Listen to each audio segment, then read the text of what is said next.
Limits of the median class and the model class. ठीक है, तो हमें क्या गिवन है, हमें क्लास और फ्रीक्वेंसी गिवन है। ठीक है, तो अब हम कैसे निकालेंगे उसको, देखो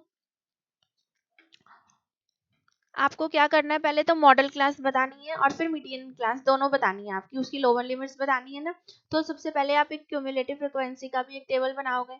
तो फर्स्ट क्या आएगी, 10 आ गई, 10 plus 15 25, 25 plus 12 37, 37 plus 20 is 57 and 57 plus 9 is 66। और इसका फ्रीक्वेंसी का सम कितना आ रहा है, सम ऑफ फ्रीक्वेंसी कितना आ रहा है, 66 आ रहा है। ठीक है जी, तो अब आपको मॉडल क्लास बतानी है। मॉडल मोड क्या होगा, आपको पता है जिसकी सबसे ज्यादा हाईएस्ट फ्रीक्वेंसी इस केस में है, तो मॉडल क्लास क्या आ गई, मॉडल क्लास यही आ गई। अब मॉडल क्लास की क्या बतानी है, लोअर लिमिट बतानी है ना आपकी, तो lower limit of model class क्या हो गई, 15 आ गई। ठीक है, मीडियन कैसे निकालेंगे हम, n/2, तो n कितना है हमारा, इसका सम जितना आया फ्रीक्वेंसी का वो क्या है n, 66/2 दैट इज 33। तो 33 जो है, अब वो कहाँ पे लाई कर रहा है, देखो 37 ये है आपका और ये 25 है ना। तो हमारी मीडियन क्लास क्या होगी, ये होगी आपकी मीडियन क्लास। तो lower limit of median class क्या होगी,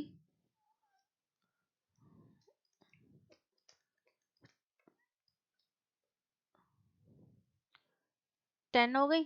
तो आंसर कितना आ गया हमारा 25, विच तो B option is correct. Next question में बेटा क्या है, question number 17, two dice are rolled simultaneously, what is probability that 6 will come up at least once. तो बेटा 6 जो है एक बार आएगा तो भी हम उसको कंसीडर करेंगे, अगर 6 दो बार आता है तो भी हम उसको कंसीडर करेंगे। ठीक है जी, तो आप सबसे पहले क्या करोगे, इसका सैंपल स्पेस निकालोगे। सैंपल स्पेस कैसे निकालेंगे हम, टू डाइस रोल है ना, तो उसका क्या बनेगा, देखो तो ये 6 तक केसेस बन जाएंगे आपके,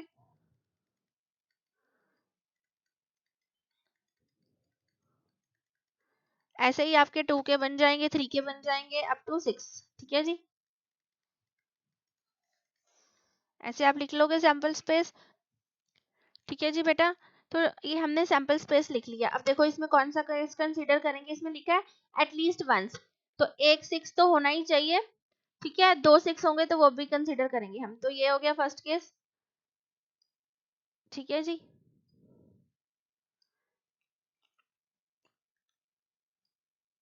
तो अब ये सारे हो गए। ठीक है, ये सारे हो गए 6 के 6, तो कितने हो गए 1 2 3 4 5 और ये 6। ठीक है, तो 11 हो गए।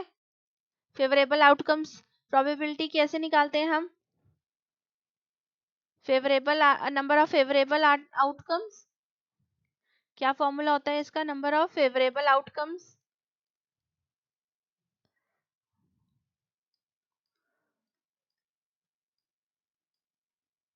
टोटल आउटकम्स है ना, अपॉन टोटल आउटकम्स, ये होता है प्रोबेबिलिटी का formula, number of favourable outcomes over total outcomes upon total outcomes. तो फेवरेबल आउटकम्स कितने हैं 11 और टोटल आउटकम्स हैं 36, तो 11:36 will be the answer.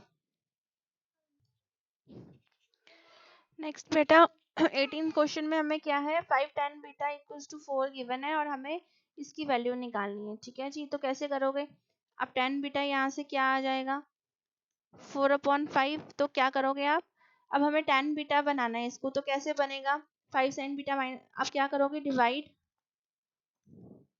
Numerator and denominator by cos beta.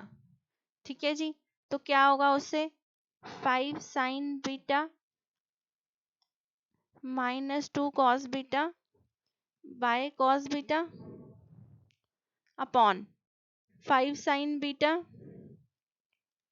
+2 cos beta upon cos beta. तो आप इसको अलग अलग करके लिख सकते हो। 5 ये क्या हो जाएगा tan beta sine beta upon cos beta minus 2 cos beta by cos beta क्या हो गया -2 हो गया। ठीक है, तो ये ऐसे ये आ जाएगा 5 tan बीटा प्लस 2। ठीक है, तो अब tan बीटा की वैल्यू पुट कर लोगे 5 tan बीटा की कितनी वैल्यू है 4/5 माइनस 2 5 4/5 कितनी वैल्यू है +2। ठीक है जी, तो ऊपर क्या आ जाएगा 4 -2 नीचे आ जाएगा 4 +2। तो 4 -2 by 4 +2 that will be equivalent to 2/6 equals to 1/3। तो 1/3 आंसर कहाँ पे है हमारा ए ऑप्शन। ठीक है, 18th का ए। क्वेश्चन नंबर सेशन रीजनिंग के क्वेश्चंस हैं। तो क्या हमें स्टेटमेंट दी है product of two numbers is 5780 HCF इसका 17 है और एलसीएम क्या आता है फिर 340 आता है। अब आपको पता है इनके बीच में क्या रिलेशन होता है HCF into LCM is equal to A into B. ठीक है, ए और बी क्या होते हैं दो नंबर्स होते हैं। ठीक है, तो हमें एचसीएफ 17 दे रखा है। अब देखो इससे एलसीएम हमारा क्या निकल रहा है और प्रोडक्ट क्या दे रखा है दो नंबर्स का 5780। तो एलसीएम हमारा क्या आया 5780 डिवाइडेड बाय 17 17 3 से हो गया 51 684। तो एलसीएम हमारा 340 आ गया तो ये हमारा ट्रू हो गया। ठीक है, करेक्ट है, ये क्या है असर्शन हमारा ट्रू आ गया। तो एचसीएफ अब ये आपने एक अलग स्टेटमेंट मान के कंसीडर करना है, ये आपने एक अलग स्टेटमेंट को कंसीडर करना है। ठीक है, ऐसे सॉल्व करने हैं। अब ये वाला पहला स्टेटमेंट देखिए हमने तो ये ट्रू है। ठीक है, अब नेक्स्ट स्टेटमेंट देखते हैं रीजन वाली HCF is always a factor of LCM. देखो अब टू नंबर्स ले लो, लेट्स से एक नंबर ले लिया आपने 3 और एक नंबर आपने ले लिया 9। अब इनका एलसीएम क्या आएगा 9 आएगा और एचसीएफ क्या आएगा 3 आएगा। तो एचसीएफ जो है वो हमेशा फैक्टर होगा एलसीएम का, है ना, तो ट्रू है, is always a factor of LCM. तो दिस वन इज ट्रू, ये भी ट्रू है ये भी ट्रू है। अब हमने क्या देखना है both assertion and reason are true. क्या है ये इसकी करेक्ट एक्सप्लेनेशन है नहीं, हमने इसको सॉल्व करके फैक्टर को सॉल्व करके तो नहीं निकाला ना ये क्वेश्चन, तो ये इसकी करेक्ट एक्सप्लेनेशन नहीं है। ठीक है, तो ये स्टेटमेंट फॉल्स होगी। अब नहीं ये कह रहे हैं ऐसे दोनों ट्रू है स्टेटमेंट स्टेटमेंट दोनों ट्रू हैं बट ये इसकी करेक्ट स्टेटमेंट इसकी करेक्ट एक्सप्लेनेशन नहीं है ना, तो ये स्टेटमेंट भी ठीक है। अब इसमें तो फॉल्स दे रखा है रीजन फॉल्स दे रखा है तो ये भी गलत हो गया, असर्शन फॉल्स दे रखा है नहीं सर ये भी गलत है। तो ठीक है, तो बी आंसर होगा इसका, बी आंसर है इसका। ठीक है जी, नेक्स्ट क्वेश्चन क्या है नेक्स्ट 20th क्वेश्चन बेटा if the coordinates of the midpoints of the sides AB and AC ठीक है of triangle ABC are D। ठीक है जी, हमें मिड पॉइंट दे रखे हैं उससे कोऑर्डिनेट्स दे रखे हैं और BC की दे रखी है 20 यूनिट्स। अब देखो सबसे पहले क्या करो इसका डायग्राम बना लो। ये ट्रायंगल है हमारा ABC। ठीक है, D और E क्या है इसके मिड पॉइंट्स दे रखे हैं और उसके हमें क्या गिवन है कोऑर्डिनेट्स। तो D के कोऑर्डिनेट्स 3,5 एंड E के क्या है -3, -3। ठीक है जी, और BC हमें दे रखा है। अगर ये इसके कोऑर्डिनेट्स हमें गिवन है मिड पॉइंट्स के तो ये बोलता है कि BC की वैल्यू क्या है 20 यूनिट्स है। ठीक है, तो आपको इसमें क्या करना पड़ेगा बेटा डिस्टेंस फॉर्मूला से DE की लेंथ कैलकुलेट करनी पड़ेगी।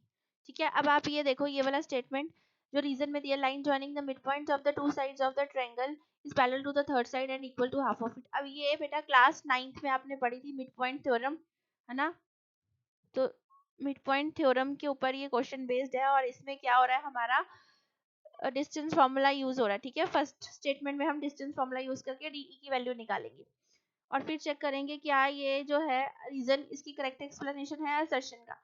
ठीक है, तो देखो अब DE आपने डिस्टेंस फॉर्मूला पढ़ा है, डिस्टेंस फॉर्मूला क्या होता है x2 - x1 का whole square plus y2 - y1 का होल स्क्वायर। ठीक है जी, तो क्या हुआ हमारा लेट्स से ये D क्या है x1, y1 और ये E के कोऑर्डिनेट्स क्या है x2, y2।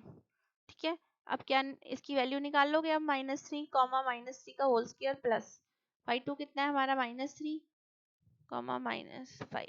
ठीक है जी, तो ये क्या आ गया -6 का होल स्क्वायर प्लस -8 का होल स्क्वायर। ठीक है जी, 36 प्लस 64, तो इसकी वैल्यू क्या आ गई, 10 यूनिट्स आ गई। देखो अब इसकी 10 यूनिट्स आ गई। तो इस ये मिड पॉइंट थ्योरम बेटा क्या कहती थी, अगर DE जो है हमारा पैरेलल है BC के, ठीक है, तो जो DE होएगी उसकी वैल्यू क्या होएगी, हाफ ऑफ BC होएगी। ठीक है, ये हमारा जो था mid point form, mid point जो थ्योरम थी हमारी वो कहती थी। ठीक है, तो यही लिखा है इसमें। तो सेकंड स्टेटमेंट इसमें ये लिखा है, the line joining the mid points of to sides of a triangle. Mid points क्या हैं, ये हैं D और E, और इनका हमने ज्वाइन किया, एंड वो इस लाइन को हमने ज्वाइन किया, इन मिड पॉइंट्स को ज्वाइन करते हैं हम, तो क्या होती है, ये पैरेलल होती है BC के। ठीक है, थर्ड साइड यही है BC, और ये क्या है, DE हाफ है BC के। ठीक है, तो यही इससे हो रहा है। देखो DE की वैल्यू 10 यूनिट्स आ रही है और BC की क्या आ रही है हमारी 20 यूनिट्स, तो ये ट्रू है। ठीक है, तो इसका A option will be the answer. Both assertion and reason क्या है, ट्रू है। ठीक है, और रीजन क्या है, करेक्ट एक्सप्लेनेशन है असर्शन ए का। ठीक है जी।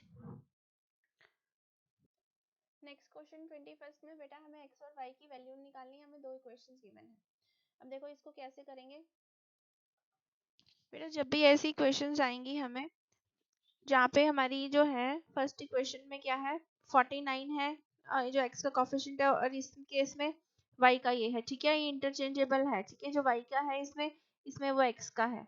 ठीक है, कोफिशिएंट। तो इस केस में क्या होगा, एक बार आपने क्या करना है, इसको ऐड कर देना है। ठीक है, और एक बार क्या कर देना है, माइनस कर देना है। इसमें आपने एलिमिनेशन नहीं लगाना। ठीक है, सब्स्टिट्यूशन एलिमिनेशन नहीं लगाएंगे हम इसमें।